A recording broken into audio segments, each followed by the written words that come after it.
राधे राधे। मैं बिहार का रहने वाला हूँ। हाँ। और कलकत्ता से आया हूँ आपके दर्शन के लिए। अच्छा। टीवी पर रोज आपकी कथा 12 महीना सुनते हैं जी। और मैं भी एक छोटा मोटा कथावाचक हूँ। अच्छा। तो आपसे हमारी जिज्ञासा ये है कि राजा परीक्षित अपनी माँ के गर्भ में थे। हाँ। तो भगवान अश्वत्थामा के ब्रह्मास्त्र थे, उसकी रक्षा किए। ठीक है। लेकिन वहीं उनका भांजा अभिमन्यु को भगवान क्यों नहीं बचा सके? परीक्षित की रक्षा तो गर्भ में जाके कर दिए। हाँ। लेकिन अभिमन्यु को नहीं बचा पाए, क्यों? भगवान चाहते तो बचा लेते। हाँ। क्योंकि गुरुजी के पुत्र को भी, मरा हुआ पुत्र को जीवित करके लौटाया है। हाँ। माता देवकी के 6 पुत्रों को जीवित करके लौटाए। हाँ। तो भगवान तो चाहते तो कर लेते। हाँ। पर भगवान ने जान करके नहीं बचाया। अच्छा, क्यों? क्योंकि यदि महाभारत में अभिमन्यु की मृत्यु ना होती तो फिर कौरवों की, पितामह की इत्यादि जितने भी लोग हैं उनकी मृत्यु ना होती। क्योंकि कौरवों की तरफ से अधर्म स्टार्ट वहीं से हुआ। अधर्म से मारा ना अभिमन्यु को कौरवों ने।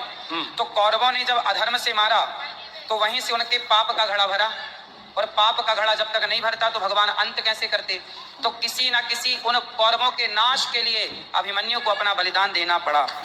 क्योंकि कई बार आपने देखा होगा, बड़ी मछली को फंसाने के लिए मछली का ही दाना डाला जाता है। हाँ। कांटे में मछली को ही ना डाला जाता है, तब बड़ी मछली छोटी मछली को खाने आती है और फंस जाती है।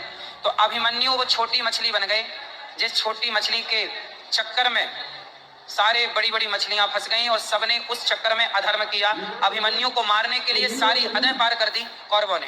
भगवान ने कहा अच्छा मार लो, तुम हमारे एक को मारोगे ना, हम तुम्हारा सर्वनाश कर देंगे, तुमने अधर्म किया है ना। यदि अभिमन्यु ना मरते तो फिर ये बताओ, फिर दुर्योधन कैसे मरता? हाँ। दुर्योधन की जांघों पे बाण प्रहार किया गदा का, तो दुर्योधन की जांघों पे गदा नियम, गदा युद्ध का नियम था कि आप जांघों पे नहीं मार सकते। बलराम जी ने इसका विरोध किया था। तो भगवान ने बलराम जी को यही तो समझाया था कि इस दुर्योधन ने निहत्थे अभिमन्यु को मारा, तो जब इसने अधर्म किया तो इसके लिए भी अधर्म होगा। अधर्मी को अधर्म से मारना, हर बार अभिमन्यु का उदाहरण दिया गया। तो भगवान ने खुद चाहा कि अभिमन्यु की इतनी ही आयु थी, और सच बताएं अभिमन्यु इतने के लिए ही आए थे, इस लीला के लिए ही आए थे। इसलिए भगवान ने कहा कि बहन, यदि मैं तुम्हारे बच्चे को बचाता हूँ तो आने वाले युगों की बहनें कहेंगी कि अपने भांजे को बचाया, क्या कन्हैया हम तुम्हारी बहन नहीं है, हमें नहीं बचाओगे। इसलिए भगवान इस प्रकृति के नियम को भी तो नहीं बदलना चाहते थे। ये मृत्यु लोक है। फिर एक अभिमन्यु को बचाते तो फिर सारी बहनें बोलती कि हमारे बच्चे को भी बचाओ। तो भगवान फिर प्रकृति के नियम से, जो मृत्यु लोक बना है उस नियम से भगवान कैसे समझौता करते? इसलिए मृत्यु लोक में सबको मरना है, तो इसलिए भगवान ने नहीं बचाया कि देखो भाई, कल आप ना रोना कि जब आपके परिवार में कोई जाए, देखो भगवान बोले कि मेरा भी भांजा गया, इस मृत्यु लोक में आए हैं तो मरना पड़ेगा। इसलिए इस मृत्यु लोक की मृत्यु को सार्थक भी तो बनाना था। भगवान ही अपने बनाए नियम बदलते तो फिर लोग आरोप लगाते ना कि वाह, अपने भांजे के लिए तो आपने तोड़ दिया नियम, अब ये मरा है तो इसके लिए भी आप तोड़ो। इसलिए भगवान ने कहा कि जो कर सकते थे, गुरु जी का बेटा जिंदा करके दिखाया कि देखो मैं मनुष्य नहीं भगवान हूँ। माँ के वचनों को काट नहीं सकते थे, इसलिए उनके 6 पुत्रों को जीवित किया। लेकिन जितना कर सकते थे उतना किया, बाकी अभिमन्यु की इतनी ही आयु थी। बहुत बहुत धन्यवाद। दूसरा प्रश्न यह है कि जब अश्वत्थामा द्रौपदी के 5 पुत्रों की हत्या कर दिया जी, और अर्जुन अश्वत्थामा को पकड़ के ले गए द्रौपदी के पास। हाँ। बोले कि ये तुम्हारे 5 पुत्रों का हत्यारा है, इसकी क्या सजा होना चाहिए, तुम अपने मुंह से सुनाओ। जी। तो द्रौपदी बोली कि इन्हें छोड़ दो। हाँ। भगवान खुद बोलते हैं, ब्रह्म बंधुर न हंतव्य आतताई बधा रहना। बिल्कुल। ब्राह्मण अवध्य होते हैं। बिल्कुल। तो अश्वत्थामा के लिए अवध्य बोले, द्रोणाचार्य के लिए अवध्य क्यों नहीं बोले? द्रोणाचार्य जी, देखिए ऐसा है, द्रोणाचार्य जी ने गलतियां की। ब्रह्म बंधुर न हंतव्य तताई बधारणा मयैवो भयमामनातम परिपाह्यन शासनम। भगवान कृष्ण कहते हैं कि ब्राह्मण को कभी मारना नहीं चाहिए और आताताई को कभी छोड़ना नहीं चाहिए। तो ये जाति से तो ब्राह्मण है अश्वत्थामा, पर कर्मों से आताताई है। अब सवाल आप कर रहे हैं कि जब ब्राह्मणों को मारना नहीं चाहिए तो फिर गुरु द्रोणाचार्य को क्यों मरवाया गया? क्योंकि गुरु द्रोणाचार्य जी ने गलतियां की। गलती क्या की कि अपने शिष्य से अंगूठा मांग लिया, एकलव्य से।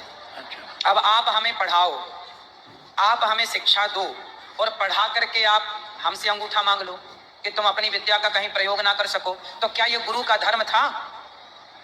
बताइए। धर्म तो नहीं था, लेकिन छल से सीख लिया था ना। कोई बात नहीं, भले छल से सीखा, तो विद्या ही तो सीखा था। अपराध क्या किया था उसने? विद्या सीखना क्या अपराध था? नहीं, उनकी प्रतिज्ञा थी, ब्राह्मण के सिवा किसी अन्य को हम नहीं पढ़ाएंगे। क्यों क्यों ऐसी प्रतिज्ञा ली? ये प्रतिज्ञा भी गलत थी। क्यों नहीं पढ़ाएंगे? शिक्षा पर सबका अधिकार है, तो क्यों नहीं पढ़ाएंगे? क्या निषाद राज को नहीं पढ़ाया वशिष्ठ जी ने? क्या परशुराम जी ने कर्ण को नहीं पढ़ाया? फिर क्यों आप ऐसी प्रतिज्ञा उल्टी सीधी लेंगे? और जब आप पितामह, जब गुरु द्रोणाचार्य गुरु होकर के आपने एक शिष्य का अंगूठा काटा, अंगूठा कटवाया, तो फिर आपका गला तो कटेगा, क्योंकि आपने जो किया है वो भरपाई तो कोहू ना काहू को सुख दुख कर दाता, निज कृत कर्म भोग सब भ्राता। ये सब कर्मों का दंड है। गुरु द्रोणाचार्य ने जो कर्म किए, भरी सभा में द्रौपदी की जब साड़ी उतर रही थी, तो वहां गुरु द्रोणाचार्य भी तो बैठे थे। क्यों नहीं सिर काट दिया दुशासन का? क्यों नहीं तलवार उठाई? आप तो विद्वान भी थे, आप तो योग्य भी थे, आपके बाणों का तो कोई मुकाबला भी नहीं कर सकता था, तो क्यों नहीं? आप गुरु थे तो क्यों नहीं अपनी चेली का तुमने रक्षा किया? भाई तुम्हारे शिष्य की बहू तो थी, तो गुरु तो पिता होता है, तो वो द्रौपदी इस रिश्ते से बहू लगी ना, पुत्र की पत्नी, पुत्र वधू लगी ना, तो पुत्र वधू की लाज लुट रही है और वो बुला भी रही है कि गुरु द्रोणाचार्य बचाओ। आप क्यों नहीं बचा रहे हैं? क्या वो धर्म था? तो अधर्म किया था, तो अधर्मी को अधर्म से मारना ही धर्म है। यही कृष्ण की नीति। धन्यवाद। समझ में आ गया? तीसरा एक तो और है, छोटा सा। हाँ हाँ अभी अभी आपने कहा हाँ कि गुरु कोई भगवान नहीं होते हैं, हाँ, मार्गदर्शक है। ठीक है।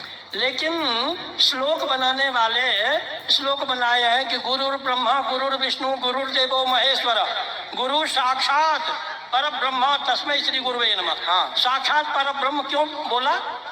इस श्लोक का अर्थ आप क्या करते हैं बताइए? हाँ? इस श्लोक का अर्थ आप कैसे करते हैं? हम ये करते हैं, अर्थ गुरु हमारे ब्रह्मा विष्णु शंकर के सदृश हैं और पर ब्रह्म के समान है। अब हम क्या अर्थ करते हैं, सुनो। हाँ। गुरु कौन है? गुरुर ब्रह्मा, ब्रह्मा ही गुरु है। अच्छा। गुरुर विष्णु, हाँ। भगवान विष्णु ही गुरु है। गुरुर्देवो महेश्वरा, हाँ। साक्षात शिव ही गुरु है।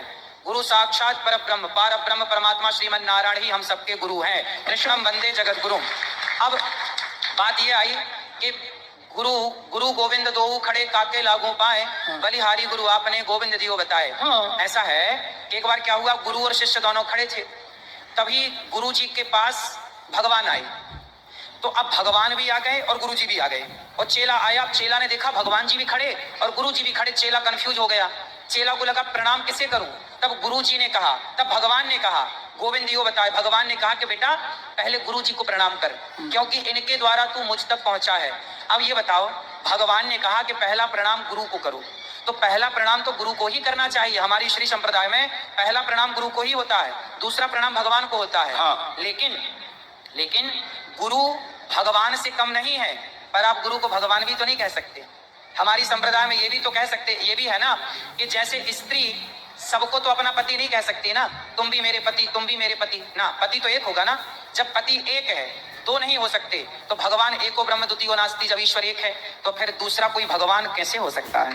भगवान तक पहुंचाने का एक रास्ता देते हैं गुरु। भगवान से कम, मैं भी अपने गुरु को भगवान से कम नहीं मानता, लेकिन भगवान तक पहुंचाने वाले गुरु जो हैं, भगवान अलग हैं, गुरु अलग हैं। लेकिन जब आप उस तत्व की दृष्टि से देखेंगे तो आप ठीक है कि वहां पहुंच गए, उस दृष्टि से देखा तो गुरु और ईश्वर को एक मान लिया। इसी चक्कर में फ्रॉड तो हो गए, बहुत सारे गुरु घंटाल अपने को ही भगवान कहने लग गए, अपनी पूजा करा रहे हैं। अब भगवान की पूजा कोई नहीं कर रहा, गुरु की पूजा कर रहे हैं, तो अब बताइए इनका उद्धार होगा? आजकल लोग गुरु के चक्कर में भगवान की पूजा नहीं कर रहे हैं। अब बताइए, नारद जी गुरु है, नारद जी ने मंत्र किसे दिया? ध्रुव जी के गुरु कौन है? नारद जी हैं। तो नारद जी जैसे गुरु मिले तो ध्रुव जी ने नारद जी के पांव तो पकड़े, मंत्र तो लिया, पर ध्यान भगवान का करके भगवान को पाए ना। क्या ध्रुव जी ने नारद जी को ही भगवान मान लिया कि आप ही भगवान है? जब ध्रुव जी नारद जैसे गुरु को पा करके जब उन्होंने भगवान में मन लगाया, तो हम भी गुरु को पा करके भगवान में ही मन लगाएं। सही है? सही है? हाँ सही है। आप संतुष्ट हुए? हाँ ठीक। पूरे संतुष्ट हुए कि थोड़े? पूरा नहीं, पूरा संतुष्ट नहीं हुए। तो बताइए कैसे होंगे पूरे संतुष्ट? और हमारे जैसे बहुत जिज्ञासु लोग हैं, आप बताइए। ये लोग भी प्रश्न करना चाहते हैं। नहीं, आप और कर लीजिए। आप संतुष्ट नहीं हुए तो कर लीजिए, हम और समझाएं और कह दें आपसे। आपको क्या समझाएं, आप तो हमारे पिता तुल्य। हाँ, बताइए क्या पूछना है? अच्छा, तब तक हम याद कर लेते हैं। अच्छा